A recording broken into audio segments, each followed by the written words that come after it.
So, first of all, once again, happy Pride Month, everybody. I hope you enjoy it. And even if you are not outed yet, or you don't have any celebration around you, I hope you feel proud of who you are, because you should be. So, because it's Pride Month, several next episodes will tackle issues close to the rainbow community. And today I want to talk a bit about minority stress. The minority stress, which is the core concept which explains health inequality between straight and LGBTQ people. But let's begin with what minority stress is. The short definition would say that it is a conceptual framework. A conceptual framework is a system of ideas and objectives that guide research and analysis in a particular field. So it provides a structured approach to understanding complex phenomena by outlining key concepts, their relationships, and the overall theoretical context within which the research is conducted. And because there are numerous factors which impact our health and well-being, and all those factors are intertwined, quite a complex framework was needed to organize it all. And what's more, research consequently provide evidence that LGBTQ people experience health disparities. They experience more mental health issues, substance abuse, cancer, cardiovascular disease, and so on and so on. So the researchers were looking for the root cause of these disparities. And a little more than 20 years ago, the guy named Ilian Mayer, a researcher from the United States, along with his colleagues, provided an idea known as minority stress, which was the theoretical framework which combines the things that we already know and which would be the basis for the future research that could explain disparities between straight and LGBTQ people. And for a long time it was obvious that the researchers knew that LGBTQ people were burdened with higher prevalence of diseases, both mental and physical. But it wasn't clear what leads to this disparity, and what's even more important, how to prevent it. And the minority stress model helps us with structuring and ordering everything we know, and to understand the link between that. So the minority stress model includes the group-specific stressors, and some of them are distal, and others are proximal stressors. And group-specific means that they are characteristic to the sexual minority group. So basically, straight people do not experience it. And those stressors are combined, they all combined create conditions of excessive stress and impact physical and mental health by many pathways. And whereas distal stressors are typically external events, such as workplace discrimination or explicitly shown prejudice, the proximal stressors are, let's say, internal conflicts that LGBTQ people experience in response to the negative external events. So we'll break it into pieces in a minute, so it's gonna be clear. So let's start with distal stressors. The distal stressors are objective, externally experienced negative events related to the minority identity. So if someone is called names, pushed, punched, ostracized, or threatened because of their sexual identity, this is an example of distal stressor. And this kind of experience has a very direct and negative impact on mental health, without a doubt, and often on physical health too, because when someone is attacked not only verbally but also physically, it definitely has an impact on physical health. And in addition, I believe this should be clearly stated. Victimization impacts not only the victim, but almost always, it impacts the whole system, like family, friends, relatives. This is not a neutral situation for anybody who cares about a person. So this must be clearly and loudly said, that homophobia or whatever kind of violence that affects gay people, it affects the whole society. So it affects gay people, transgender people, bisexual people, queer people, and straight people too. It impacts everybody. And those are the distal stressors.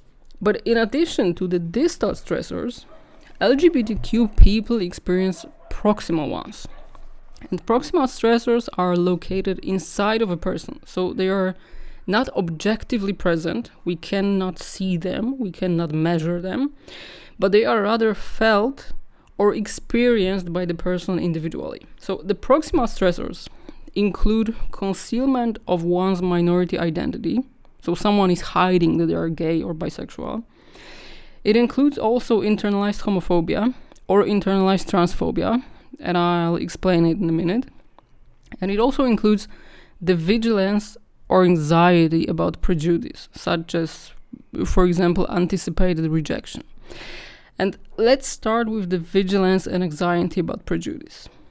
Even though they are internal, proximal stressors are directly related to the external ones. So this means that within the minority stress model, the distal stressors and proximal stressors are linked to each other, and they are not completely and entirely separated. And expectation of rejection can be high even when a person have not experienced rejection themselves. And some people might ask why people fear rejection when they have not experienced rejection themselves. Or why are people afraid of being rejected if no one rejected them before? How is it possible? And well, it turns out it's not only possible, but it's very much impacting health, mental and physical health. And also, it's quite common. Almost everybody experienced that. And imagine the young man or young woman, bisexual or gay, or of any other minority identity.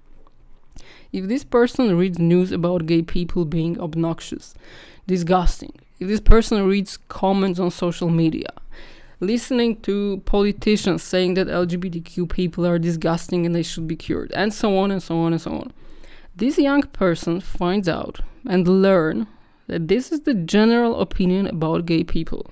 This person learns that in the future they would meet many people who share such opinion.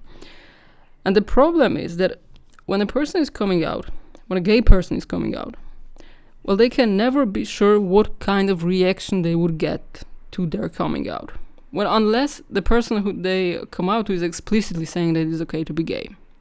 And this is, by the way, why all the social programs and social actions supporting coming out and supporting LGBTQ people are so crucial, because LGBTQ community must know that it's okay to be who they are. However, despite all those actions, such as pride parades and pride months and other gatherings supporting community, many people are still feared, or they still fear that when they come out, they would be rejected. And this is what expectation of rejection and vigilance about prejudice is all about. And anticipating prejudice is safer, because when you anticipate acceptance, well, it would be really painful if you get rejected. That would be personally painful if I am expecting you to accept me. And I believe and I trust that you would accept me. And I get rejected. This is super painful. But if you expect and anticipate rejection, being rejected is kind of status quo. Well, you expected this and you got that. That's it. And being accepted when you anticipate rejection is a positive reward. So that's why in our mind it's better for mental health if we expect rejection and get positive surprise than if we anticipate acceptance and get the opposite reaction. And anticipation of rejection is quite detrimental to mental and physical health of LGBTQ people, because this constant anticipation of negative events keeps the cortisol on the pretty high level. So it means that, and cortisol, it's also called the stress hormone, it is deteriorating our health in general. And that means that people who are constantly stressed, and we know that stress is pretty deteriorating, in the case of acute stress, we can get along with it, because if the stress is gone, and this is acute stress, this will be gone soon, our organism and our body comes back to its normal functioning. But if a person is experiencing and is exposed to the constant stress, it means that finally our body says no more. And we get signals from our body that our body can't bear it any longer. And that's why many LGBTQ people experience health problems more often than straight people, because they constantly experience the additional stress which is present throughout their whole life or almost whole life. And the by additional stress, I mean that they experience normal stress like we all do, stress related to work, stress related to death of our close people and so on. But in addition to the general normal stress, they also experience the additional stress related to sexual minority. And speaking of rejection, one more thing came to my mind which is strictly related to minority stress. And this thing is called vicarious trauma. The vicarious trauma is the official definition of vicarious trauma is that it's an occupational challenge for people working or volunteering in the fields of victim service, of law enforcement, or emergency medical service, and so on and so on. So it can occur from such experiences as listening to clients recounting their victimization, or looking at videos of exploited children, or hearing or responding to the aftermath of violence, and anything that's similar to this. So basically, this is something that happens to people who are exposed to listening about other people being victimized or watching other people being victimized. So in other words, this is like a secondary trauma. I do not experience it personally, but I get from other people, when I hear them talking about it, I get some kind of secondary trauma. And many LGBTQ people are experiencing this kind of trauma. And what's worth noting, this is one of the most stable factor in the recent published research, which is related to higher depression. I mean, the vicarious trauma is related to higher depression, worse mental health, higher anxiety, and even worse physical health. And you may ask, how it's possible? Well, is it because of empathy? Well, possibly yes. Is it because of identity with a group? Well, even bigger, yes, very much. Because we have identification with our group. So if we are soccer players, we identify with other soccer players. If we are parents, we identify with other parents. If we are Jews, we identify with other Jews. And if we are gay people, we identify with other gay people. And that's why hearing about traumatic events that happen to other gay people, it touches us to some extent. And some people feel it more, some people feel less, but all people from the same community or from the same group experience vicarious trauma, consciously or unconsciously, and at least to some extent, and according to research, to pretty high extent. And soon we'll be remembering the Orlando shooting. And just to remind, Orlando shooting was the mass shooting that took place in Orlando, Florida, at the Pulse nightclub, where 49 people died and more than 50 people were wounded. And it was definitely one of the most tragic events in the history of LGBTQ community. And it was reported widely all around the world. And vicarious trauma works not only when people are working one-on-one with other people. So the fascinating but yet tragic thing is that we can hear about such events on the news, we can hear about it on social media, we can read about it in the newspaper, and this still impacts us somehow. And after the Orlando shooting, there were many gatherings in many countries where people convened to light candles and to be with other gay people, and many people cried, even though they were in Australia, Great Britain, or France, and they have never ever met anybody from Orlando. But this is how we react to tragic events. And the more we identify with the victims, the more we are identified with the group, the greater impact it has on us. And the similar mechanism is related to another proximal stressor, which is concealment of minority identity. And well, obviously, you don't care about concealment if you're Elton John or Ellen DeGeneres, because everybody knows about you. But if you're a young man or a young woman living in a small town, you come out to one person, maybe you come out to two people, maybe you come out to your family, but not to your boss. Or maybe you come out to your friends, but not all of them, because you know that not everybody would accept you. And so, well, somehow you have to live within this community. So you choose to come out to people who you feel safe around. And that's fine. This is the way you are thriving. And clearly, I'm not referring to people from New York or London, because they are probably surrounded by accepting and open friends, or at least it is more likely that they have accepting and open friends around them. And maybe other LGBTQ people are there. So in big cities, you have access to the whole community.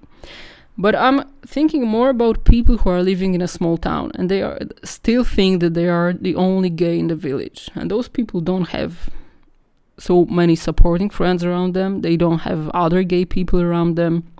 They don't see two guys walking holding hands. And for them, concealment of sexual identity is a way to survive or is a way to thrive in this society. And concealment is related to another process, because when you come out to some people but not everybody, you have to figure out how to talk about your life. What you should say when people are talking about their husbands and wives. What can you do when people are coming to the Christmas party or something like this with their spouse? Who should you bring? Should you come and pretend you're single, or should you bring someone of different gender and pretend that it's your fiance? What should you do when someone is asking to go out on a date with you, but you're completely not interested? Well, it would be weird if you refuse, because people know that you're single, so there must be something wrong without you. So there's so many additional things that are related to concealing sexual identity and many problems related to this. And also, if a gay person is coming out to someone, but well, not everybody knows about it, what if someone saw them in a gay bar? What if someone saw them holding hands with their partner? What if a friend of a friend knows and by accident say to someone, and then people will find out? Well, this is like the vicious circle, and it's getting more and more complicated, and they feel like they are more and more suffocating within this. And at the same time, it's getting more and more stressful, because at some point, we all want to have a normal life. We want to have a family with either gender, or we just simply want to date someone, go out to movies, go out for dinner. And well, if a gay person does this, they're still thinking about who knows, who doesn't know, who should know, who can know. What if your friends know and your parents don't know? And what if your parents know but your grandparents don't know? What if someone tell them? Well, this is just another stressor that is constantly present. And as well as the previous proximal stressor, this one is also deteriorating the mental health and physical health, because as an LGBTQ person, they are still worrying about being outed by someone. And even if they're not thinking about it all the time, not realizing, this is still somewhere in the back of the head. So it's still causing the higher cortisol level. It's still causing that the stress is present at some point.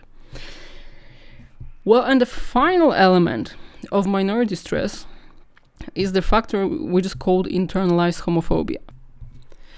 And in the case of transgender people, it is also called internalized transphobia, but let's stick to internalized homophobia this time. Homophobia itself is simply the fear or prejudice against homosexual people that sometimes manifests in bullying or violence against homosexual people. So I guess I don't have to explain it in detail because I believe we all know by now what homophobia is. But what is internalized homophobia? Well, the internalized homophobia occurs when a person is subject to society's negative perception. So basically, when a person is subject to homophobia, when they experience stigma toward gay people, and even if this person is gay themselves, they turn those ideas and negative opinion inward, believing that they are true. So in other words, we can say that internalized homophobia is some kind of self-hatred as a result of being socially stigmatized. And this might sound a little weird because, well, how can I hate myself if I know that I'm a good person? And how can I hate myself if I know that I'm not doing anything wrong? And it's a quite valid question, but we need to remember that internalized homophobia can happen consciously, but more often it happens unconsciously. So we unconsciously accept homophobic biases that gay people are disgusting, gay people should be cured, gay people are not worth the same right as straight people, and so on and so on. And it is a very strong internal conflict. On one hand, I am gay and I know that I am a good person. But on the other hand, I have a very deep internalized sense of feeling that being gay should make me guilty. And as a result, many LGBTQ people experience substance use or substance abuse or self-aggressive behaviors or engage in chemsex party because they need to somehow silence these internal conflicts. And to summarize, the minority stress describes proximal and distal stressors which harm mental and physical health, and these stressors affect the broader community, including friends and family of LGBTQ people. And minority stress, even though this is a very academic issue, it underscores the need for supportive environments and societal acceptance to reduce the chronic stress and health disparities faced by LGBTQ individuals. And that's why, from our professional point of view, it is so important to have programs promoting visibility and acceptance, such as Pride Month celebrations, such as LGBTQ characters on TV, because these actions are crucial in fostering a sense of belonging and reducing the negative impacts of minority stress on health of LGBTQ people. And I think that's going to be all for today. I hope this helps you to understand the dynamics of homophobia and stigma and health of LGBTQ people. And thank you for listening. And until the next time, bye.